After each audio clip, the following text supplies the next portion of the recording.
नमस्कार, मैं कल्पना सत्यनाथ आप सभी का स्वागत करती हूँ। आइए, आज हमारा टॉपिक है परीक्षण के प्रकार की कौन कौन से परीक्षण होते हैं। तो हमारे जो परीक्षण है वो दो प्रकार के होते हैं, एक निबंधात्मक परीक्षण और दूसरे होते हैं वस्तुनिष्ठ परीक्षण। तो हम लोग पहले देखते हैं कि निबंधात्मक परीक्षण क्या कौन कौन से होते हैं। तो निबंधात्मक परीक्षण को हम परंपरागत परीक्षण भी करते हैं, और जो इनकी रचना हम करते हैं, इस परीक्षण में जो हम प्रश्नों की रचना करते हैं उनको करने में हमें आसानी होती है, फलांकन में आसानी होती है, और इसको जो है अंकन में हमें आसानी होती है। जो ये निबंधात्मक परीक्षण होते हैं इसमें बच्चों की भाषा अभिव्यक्ति का उनको पूर्ण अवसर मिलता है।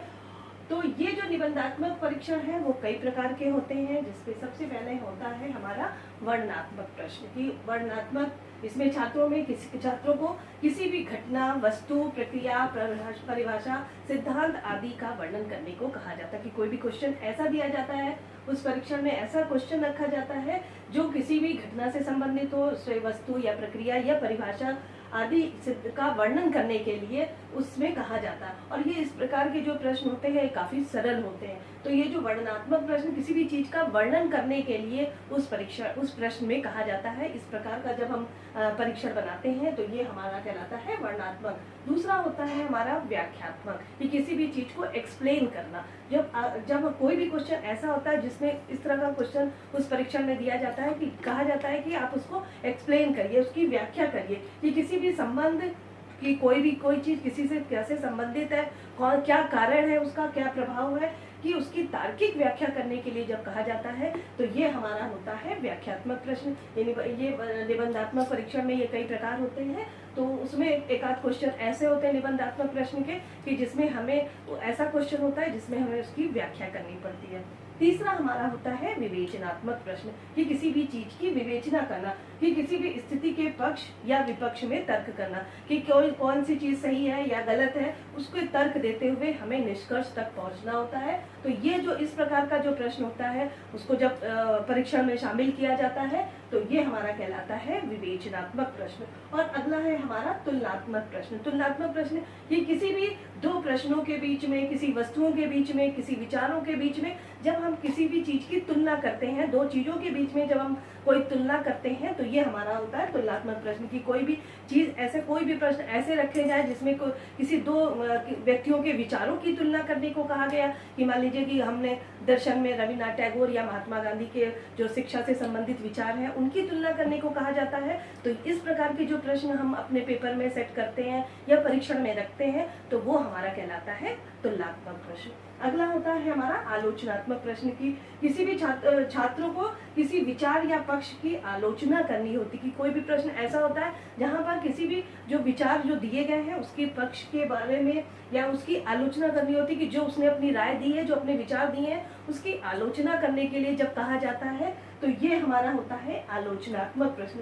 तो ये जो 5 तरह के जो ये प्रश्न है ये हमारे निबंधात्मक परीक्षण होते हैं, ये निबंधात्मक प्रश्न होते हैं। इसमें कोई भी जो प्रश्न की जो फलांकन होता है उसका जो स्कोर होता है वो निश्चित नहीं होता है। इसमें जो भी एक मूल्यांकन करता होता है उसको इस परीक्षण को अंक देने में आसानी होती है और बच्चों को भी यह परीक्षण करने में सरलता होती है। तो ये जो इस प्रकार के जो जो प्रश्न होते हैं जो ये निबंधात्मक परीक्षण कहलाते हैं। अब देखते हैं कि निबंधात्मक परीक्षण में कौन कौन सी क्वालिटी होती है। जब एक परीक्षण हम अगर उसको कहते हैं कि निबंधात्मक परीक्षण है तो उसमें क्या क्या क्वालिटी होती है। सबसे मेन चीज निबंधात्मक परीक्षण होता है उसमें समय कम लगता है। समय कम लगने से मतलब जो इस परीक्षण की रचना कर रहा होता है, जो इस पेपर को तैयार कर रहा होता है, उसको क्योंकि गिने चुने प्रश्न लेने होते हैं इसलिए वो कम समय में इस परीक्षण को तैयार कर देता है। इसलिए इस परीक्षण को करने में बहुत कम समय की आवश्यकता होती है। दूसरी चीज धन भी कम लगता है, क्योंकि हमें कुछ गिने चुने लिमिटेड प्रश्न लेने हैं। मान लीजिए 5-6 प्रश्न लेने, 10 प्रश्न लेने, और 10 में से हमें केवल बच्चों को 5 प्रश्न करने को कहा जाता तो केवल मेरा एक पेपर में ही, एक पेज में ही वो प्रश्न जो है वो छप सकते हैं। यानी कि हमें जो उसमें बहुत ज्यादा धन की आवश्यकता नहीं होती है, कम खर्च में हमारा ये जो परीक्षण है वो तैयार हो जाता है। तीसरी चीज है हमारी लिखित भाषा तथा अभिव्यक्ति को विकसित करना, कि कोई भी परीक्षण जब हम इस तरह की जो निबंधात्मक परीक्षण है उसमें बच्चों को अपने लिखने की प्रैक्टिस भी होती है, उसकी लिखने की जो क्षमता होती है वो विकसित होती है। उसके अलावा जो उसकी भाषा अभिव्यक्ति है, जो वो अपने विचारों को व्यक्त करना चाहता है, वो खुल करके इस प्रकार के प्रश्नों में अपनी भाषा अभिव्यक्ति को कर सकता है। तो इसमें बच्चों को पूरे लिखने की जो क्षमता होती है वो तो विकसित होती है, उसको अपनी भाषा अभिव्यक्ति का को अवसर, मतलब उसको अवसर प्रदान होता है, वो पूर्ण रूप से अपने प्रश्न को एक्सप्लेन कर सकता है। तो ये उसकी एक अलग क्वालिटी होती है। तो उसके अलावा हम देखते हैं, ये तो हो गई कि उसके एक जो निबंधात्मक परीक्षण में कौन कौन से गुण होते हैं, उसके गुण के साथ ही बहुत सी उस परीक्षण को बनाने में या करने में बहुत सी उसके साथ कमियां हैं, उसमें दोष भी हैं। तो चलिए देखते हैं कि निबंधात्मक परीक्षण के कौन कौन से दोष हैं। तो सबसे पहला दोष है संपूर्ण पाठ्यक्रम का प्रतिनिधित्व ना होना, यानी कि जो भी हमारा निबंधात्मक परीक्षण है उसमें जो भी प्रश्न शामिल किए जाते हैं वो संपूर्ण पाठ्यक्रम का प्रतिनिधित्व नहीं करते, क्योंकि उसमें गिने चुने ही प्रश्नों को सम्मिलित किया जाता है। तो निश्चित सी बात है कि वो पूरे संपूर्ण पाठ्यक्रम के प्रश्नों को नहीं लिया जा सकता। तो वो जो हमारा जो ये निबंधात्मक प्रश्न है परीक्षण है उसमें जो भी प्रश्न शामिल है वो संपूर्ण हमारा जो सिलेबस है उसको कवर नहीं करते हैं। दूसरा हमारा जो दोष है वो है समय अधिक लगना। ये छात्रों के लिए ये जो परीक्षण है वो इस तरह का जो परीक्षण होता है, निबंधात्मक जो प्रश्न होते हैं उसमें छात्रों को समय अधिक लगता है, क्योंकि उसके जो उत्तर हैं वो लॉन्ग क्वेश्चन होते हैं। उसके लिए उसको 20 नंबर का वो क्वेश्चन है, तो उसके लिए उनको लिखने के लिए भी काफी कुछ उनको लिखना पड़ता है, ताकि जिससे छात्रों को समय बहुत अधिक लगता है। तो इस परीक्षण का एक दोष ये है कि टीचर्स जो इस परीक्षण को तैयार करते हैं उनको तो समय कम लगता है, क्योंकि उसमें तो गिने चुने प्रश्नों को शामिल करना है। तो एक परीक्षक के लिए प्रश्न जो है वो इस परीक्षण में समय कम लगता है, परंतु जो परीक्षार्थी होते हैं जो इस परीक्षण को कर रहे होते हैं उनको समय बहुत अधिक लगता है, क्योंकि उसमें उन्हें काफी कुछ लिखना होता है, तो इसलिए उन्हें समय बहुत अधिक लगता है। और तीसरा पक्षपात की स्थिति होना। इस परीक्षण में पक्षपात की स्थिति हो जाती है कहीं ना कहीं। जो एक परीक्षार्थी जो परीक्षक होता है जब परीक्षार्थी का मूल्यांकन करता है तो कहीं ना कहीं वो अपने खास बच्चों को ध्यान में रख करके अंक प्रदान कर देता है, तो कहीं ना कहीं वो दूसरे बच्चों के साथ पक्षपात करने की स्थिति रखता है।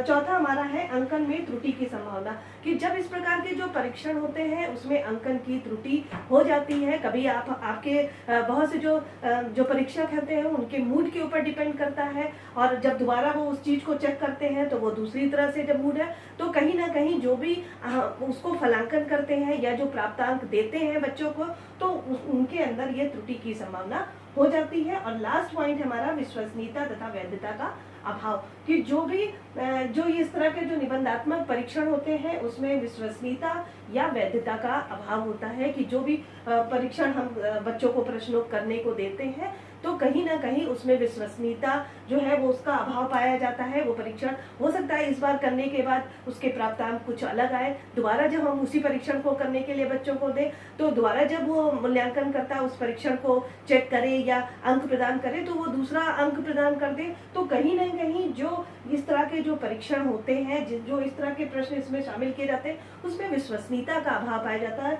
तथा सही ढंग से जो भी उद्देश्य हमारा होता है इस प्रश्नों के माध्यम से जो भी इस परीक्षण का उद्देश्य होता है वो पूर्ण नहीं हो पाता है। तो हम कह सकते हैं कि जो निबंधात्मक परीक्षण है उनके गुण होने के साथ साथ उन परीक्षणों में कई प्रकार के दोष भी होते हैं और उसमें विश्वसनीयता और वैधता का अभाव पाया जाता है।